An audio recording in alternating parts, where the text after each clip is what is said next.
Hi, my name is Claudia Deutsch. I'm a retired business journalist, but I spent 24 years with the New York Times and 10 years with Business Week. So my credentials are set. I'm definitely a financial journalist. I've been a member of this organization since 1975. Don't make me do the higher mathematics, but that's a lot of decades. So yeah, I feel loyal and I love the association. I would definitely encourage young people to become business or financial journalists today, because I can't think of anything in the world that isn't influenced by business right now. That's always been true, but much more so today. Where we're talking, we used to talk about corruption. We weren't talking about Hunter Biden being on the board of a company in the Ukraine. When we were talking about presidential corruption, we weren't talking about a guy who's trying to hold political meetings in Mar-a-Lago in his hotel. I mean, the mixing of business and politics and world affairs is incredible. And tech entrepreneurs are the new rock stars. We talk about, may he rest in peace, but we talk about Steve Jobs in ways that we never talked about business people before. Bill Gates is known as a philanthropist. Billionaires are both the new saints and the new villains. Business is, repeating myself, it always has been a major part of every other part of life, but today more so than ever before. An organization like the Financial Writers it's always been important, but it's particularly important today, where we find out that it's not the New York Times, it's the failing New York Times. We're not just journalists, we're enemies of the people. We're the propagators of fake news. The organization, in my opinion, is very important for two disparate reasons. One, it's always good to have an institutional voice pushing back. And we have pushed back. We have put out statements. We have shown solidarity, saying, we will not be bullied, and it's better to be able to show that en masse and have each one of us separately get up and say we won't be bullied. It's also a safe space where we journalists can discuss with each other where there is, in fact, fire amidst all the smoke. I have said for decades, objective journalist is an oxymoron.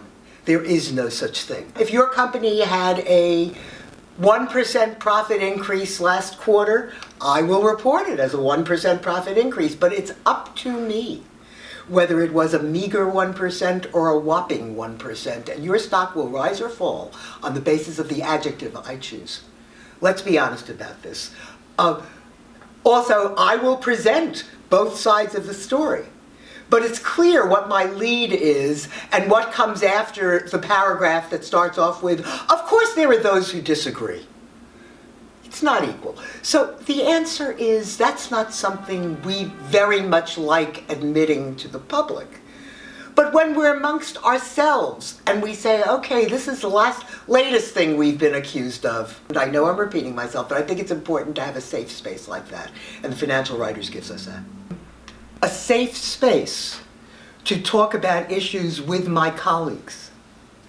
A place where I can meet people who on the outside world are my competitors.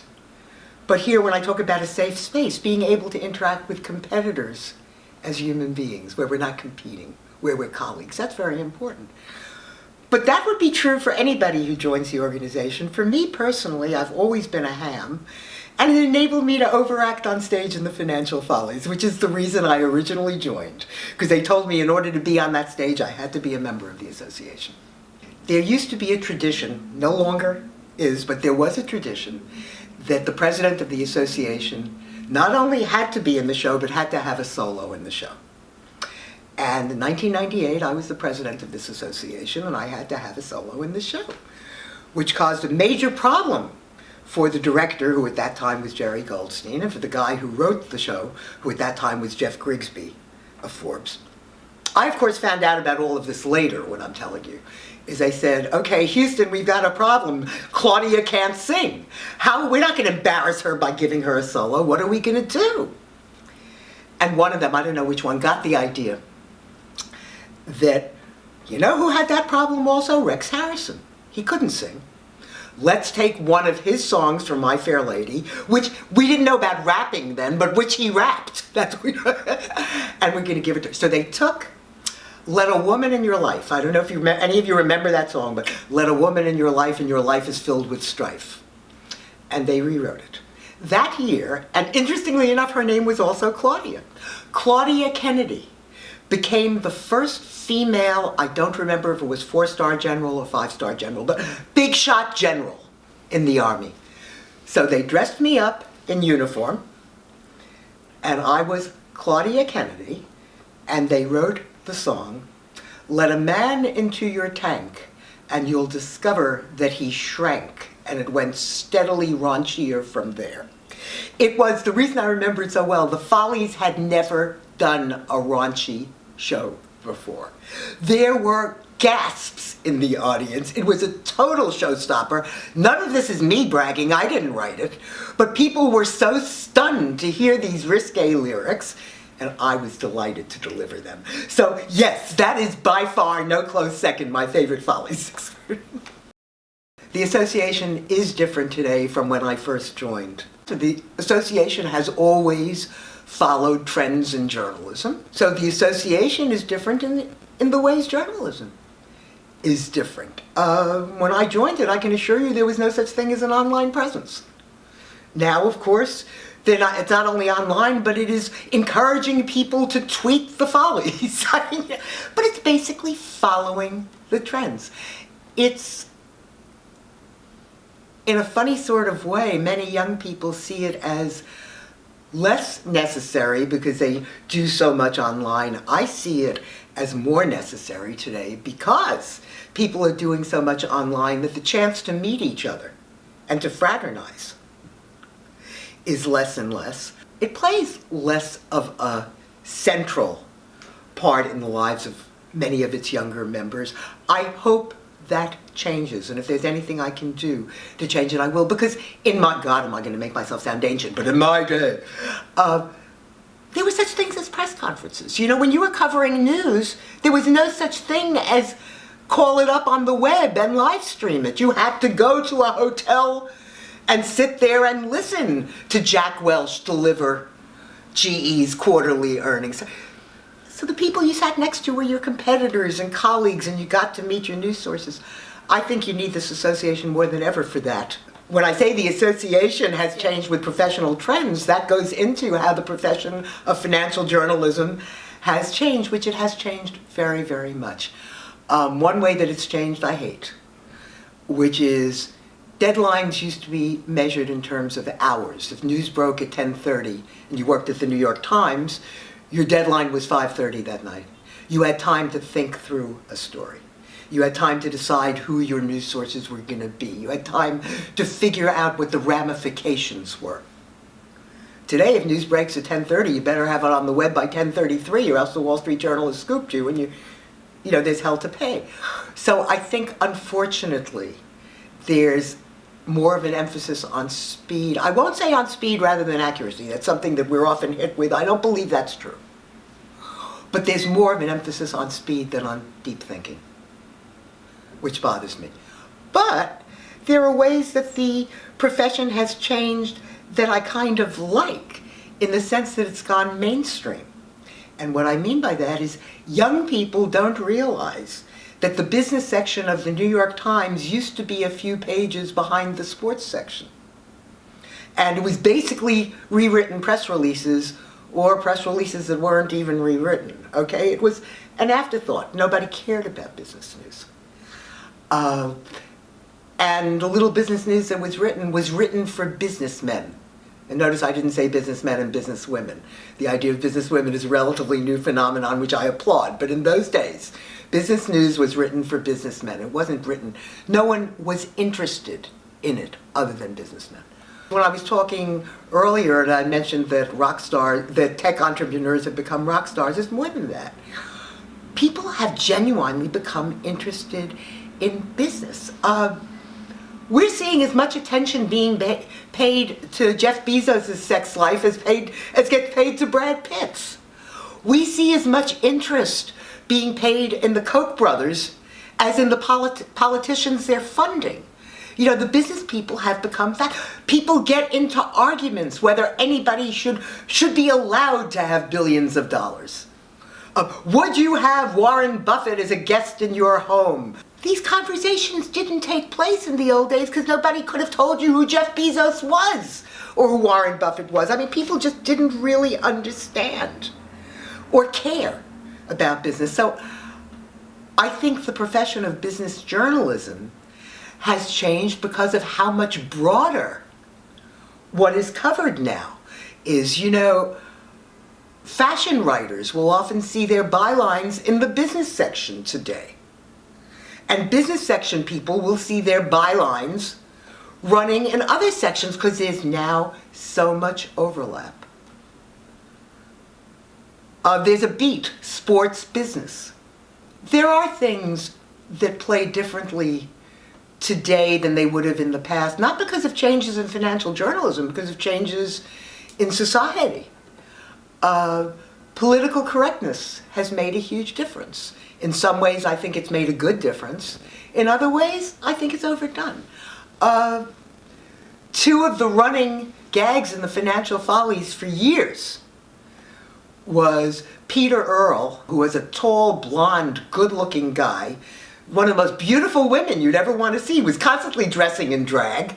There were no women in the Follies, by the way, until the 70s, so it was always men dressing in. But there was something hilarious about Peter being up there playing a woman. Yeah, right, we would really get away with that now, making fun of women. George Auerbach was known for a recurring character year after year. He played an Indian with feathers in his cap, going around saying to everybody, how? And one of the running gags was when one of the characters was pregnant. And George would say, how? And the answer was, we know how. The question is who. But I mean, this kind of thing, you wouldn't be able to have somebody dressed up as an American Indian up there with feathers going, how? Do I think it's right that we're more sensitive? Yeah. But am I being honest that I kind of miss the playful days we had it? Very recently, last year, there was a huge brouhaha when in the Follies, we had some people dressed up in sombreros and serapes, I believe it was. We were making fun of bankers who thought all Latinos were alike and didn't know the difference between Mexicans and South Americans. Boy, did we get castigated for that, because it looked like we were making fun of an ethnic group, and we weren't. So is that different? Oh yeah, that's major different. One other thing that I'd like to believe would be different today, although if I'm being honest with myself, probably would not, which is I would like to believe that we'd be more protective and kinder to our own, and I'm thinking of something in particular. Now, we had a guy by the name of Rudy Ruderman, who was the broadcast editor of Business Week. And Business Week also had a column, a weekly column, of, I don't remember what the column was called, but it was Wall Street column, what's going on. And in order to make sure that what the broadcast editor was saying in his radio station wasn't conflicting with what the thing, Rudy always got an earlier look at the column. I knew Rudy. What he did was stupid, but it was mindless. Let me tell you, it could have happened to me too. He'd read the column and he'd say, oh, that sounds like a good stock, and call his broker and say, pick up 20 shares of XYZ. Never occurred to him it was insider trading. And to prove, by the way, how many people do you know who are insider traders who lost money?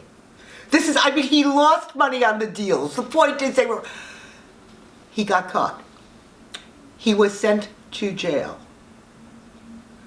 And the association piled on. We have to ostracize him. We can't have, anything like this thing. I had a fit. And when he got out of jail, I threw him a huge party in my house, and I publicized it as much as I could, because I thought it was very important that the world know that a New York Times reporter was throwing a welcome home party for this guy. So I'd like to believe we would do that differently now. Am I sure we would? No. I have many fond memories of the association, not just the Follies, although many of them are the Follies, but I guess finding out that, in fact, how well respected it was. We used to have something called the spring dinner. And the spring dinner was something where you would try to get the highest level CEO or government person to come speak. Year after year, I was astonished at the quality of the people we were able to get. Now, it wasn't just the association. The point is the reporters who were inviting them were covering their companies. But it made me realize how important the report. I remember when I was president, I got George Fisher, who was the CEO of Kodak, who at that time was a very important company, to come speak. And realizing that he thought enough of me and of the association to come. Well, I'm not just talking about me. Every year I remember thinking, this is a very important person who is speaking to us right now. We've had the head of the SEC come speak. They really find this worth their time, This is an important organization, and that is a very happy feeling for me. And also repeating things I've said earlier, I also have wonderful, wonderful memories of drinking with my competitors at social gatherings, and how much I loved doing that. Of softball teams. We used to have softball games, Hacks versus Flex, where it was journalists, that's what they call journalists playing against the PR people. And you know something? We didn't have to be careful. No work was discussed. We didn't have to worry about leaking things, or that they weren't pitching us stories. It was social. Among my fondest memories of the association is drinking wine with people who I fiercely competed with. I covered GE. Catherine Krumholz covered GE for the Wall Street Journal. And by the way, it was all women. It was incredible. All the GE reporters were women. Rachel Lane covered GE for Bloomberg News. Diane Brady covered GE for Business Week. We were fierce competitors. But we would drink together and we would discuss financial journalism, and we would discuss how wonderful it was that we were all women and how we could together promote the cause of women in journalism, because GE was a huge company. We would discuss our stories after the fact. We were professional enough that we wouldn't say, hey, what are you working on?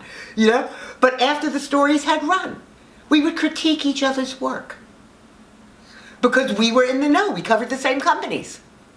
And we were helpful to each other. We did not in any way try to sabotage each other. And that's a wonderful memory for me, that it was a safe space where not only were we safe, but we helped each other, and we helped colleagues that weren't even there. The reason I bring up the idea of promoting the cause of women in journalism.